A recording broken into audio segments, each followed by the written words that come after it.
Filosofia é uma coisa para as pessoas elas se encantarem. Não é para elas temerem, é que nem matemática. Por exemplo, qual é a mais humana das ciências? É a matemática. Ela é pura criação humana. Nada que ela lida, nada existe. Você nunca viu um triângulo isósceles andando por aí, uma derivada ou uma matriz tomando um suco. Né? Nada do que a matemática lida tem realidade material. É pura invenção, é poesia pura. Pois bem, alguns professores e professoras conseguiram transformar a matemática num martírio. Como algumas pessoas transformam filosofia no martírio. Não pode ser. A filosofia ela tem que ter profundidade, ela tem que ser analítica, sistemática, metódica, mas ela não pode ser enfadonha. Né? Tudo aquilo que é enfadonho, quando a gente traz, por exemplo, uma conversa sobre filosofia numa tarde, né, em que a família está assistindo, qual é a finalidade? Que as pessoas apreciem, não que elas nos temam. Você e eu, ambos da área também de filosofia, não temos que ser temidos. Ao contrário, ninguém pode dizer assim, o Chalita ou o Cortella são homens inteligentes só porque a gente fala o que não é compreendido. A gente só será inteligente se aquilo que a gente falar puder ser entendido pelas pessoas. Se não for, Mário Quintana, um dia eu estava conversando isso contigo, né, e me lembro, Mário Quintana tem uma frase que me assusta, você é escritor, eu também, ele tem uma frase magnífica, ele diz, quando o leitor tem de perguntar ao autor o que ele quis dizer com isso, um dos dois é burro. E eu sempre acho que eu sou burro na hora de escrever, então eu preciso melhorar, né, por essa condição. Mas a filosofia, ela é boa, ela nos encanta, ela ajuda a conversa. Quando você pensa um homem do século VI a.C., um pedacinho do V, né, que é capaz de dizer algo magnífico, como a única coisa permanente é a mudança. Não se pode banhar duas vezes Isso, não se toma banho duas vezes no mesmo rio, porque quando você volta, nem você é o mesmo e nem o rio é o mesmo. Isso é de uma atualidade absolutamente marcante. Quando a gente pega a reflexão dos pré-socráticos que você mencionou, aquilo que vem, né, com a ideia de Anaximes, Anaxágoras, são nomes que parecem meio esotéricos, né, para as pessoas, mas eles têm uma marca no nosso cotidiano. Quando Pitágoras, vários de nós estudamos Pitágoras na matemática antes de vê-lo na filosofia, mas Pitágoras, que você sabe muito bem, é o criador da palavra filósofo. Ele inventou a palavra filosofia.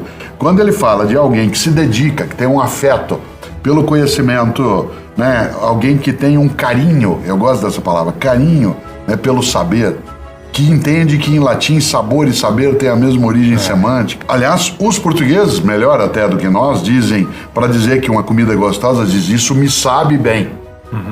Dizer que aquilo é apreciável. Portanto, aquilo que a filosofia é capaz de trazer, ela nem sempre é absolutamente nítida, nem para nós. Nem sempre a gente consegue lidar como se ela fosse mera iluminação. Mas ela consegue fazer aquilo que você puxava. Nós vamos às grandes questões da vida. Quem sou eu? Qual a origem do mal? Por que é que existe aquilo que existe em vez de nada existir? Por que é que existe a possibilidade de eu ter memória? Por que eu me lembro do que não queria? Será que a memória é para mim uma bênção ou uma condenação? Aqueles atos que eu tenho na vida, eles são decisão ou eu fui empurrado por alguma coisa que eu não controlo? Pedro Nava, nosso grande memorialista, um dos grandes mineiros da nossa história, lá escreveu O Baú de Ossos, que é uma das coisas mais belas. Pedro Nava tem uma frase que para mim, Chalita, é inesquecível.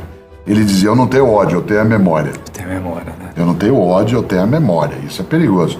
O Ivan Esquerdo, que é um grande neurofisiologista, um grande médico da Federal do Rio Grande do Sul, que é um especialista em cérebro, ele tem um belíssimo texto, que a gente não pode não ler, onde ele fala sobre o papel do esquecimento na preservação da saúde mental.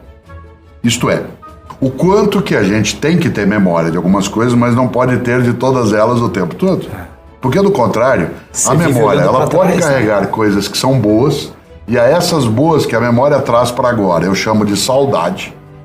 E ela pode carregar coisas que não são boas, que são aquelas que são a culpa.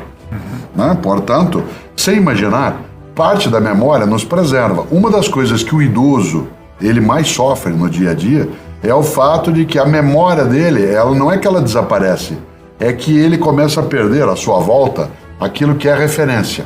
Isto é, o lugar que ele andava não tem mais. Quanto mais a pessoa vive, mais ela fica isolada, porque se ela tiver muito tempo de existência, né, outras pessoas falecem e ela se sente abandonada num outro tempo, como se ela tivesse encapsulada. Nesta hora, a memória salva. Porque quando alguém bem idoso, alguém da nossa família, da nossa amizade diz assim, porque eu, em 1940, quando eu estava ali em Cachoeira Paulista, que meu pai estava na loja de calçado, quando começa a pensar essas coisas, e aquilo vai reavivando. A Terezinha Rios gosta de trabalhar uma ideia que é de recordar. A ideia de fazer passar pelo coração de novo, recordes. Aquilo que volta para dentro do coração e está outra vez aqui onde a gente está. Por isso, acho que a memória, ela pode ser para nós um dano, se a gente exagera, porque quando você tem culpa, a memória pode martirizar, mas quando você faz da memória apenas uma ferramenta de reavivar a saudade, é uma coisa gostosa. Sabe que o brasileiro tem, você tem e eu tenho, porque é da nossa cultura, uma coisa que é apavorante. Todo estrangeiro apavora com uma frase que nós dizemos, que é assim, eu vou acabar com a tua raça. Essa expressão, ela é de uma violência. Primeiro que ela é genocida. Ela é genocida. Você já começa a trazer à tona tudo aquilo que é o horror da vida. É possível, mas não é obrigatório. Eu vou acabar com a tua raça significa eu não vou deixar rastro. Eu acho que a vingança, ela é como a ideia da raiva. Né? Várias vezes você já leu, né, quanto se disse, é uma frase antiga, não tem autoria definida, que o ódio, por exemplo, é um veneno que você toma desejando que faça mal a outra pessoa. É você que toma, mas você acha que vai fazer mal pro outro. Há uma diferença entre desculpa e perdão. Desculpa é a coisa leve. Isto é, tudo bem, ok, isso não é perdão. Por exemplo, você me ofendeu por qualquer razão, ou fez algo que não deveria fazer, eu te desculpo, mas eu não te perdoo. Isto é, eu continuo convivendo contigo, mas não vou esquecer. O perdão é a promessa do esquecimento. O perdão significa, eu sei, mas eu nunca mais vou lembrar obrigatoriamente, eu não vou trazer isso de novo para a nossa convivência.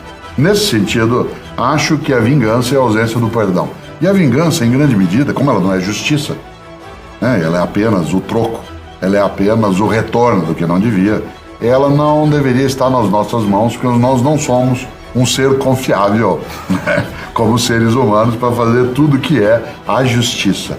A nossa capacidade de falhar, ela é tão grande que deixar na minha mão ou na tua a capacidade de dar o troco em algo que nós fizeram é meio arriscado.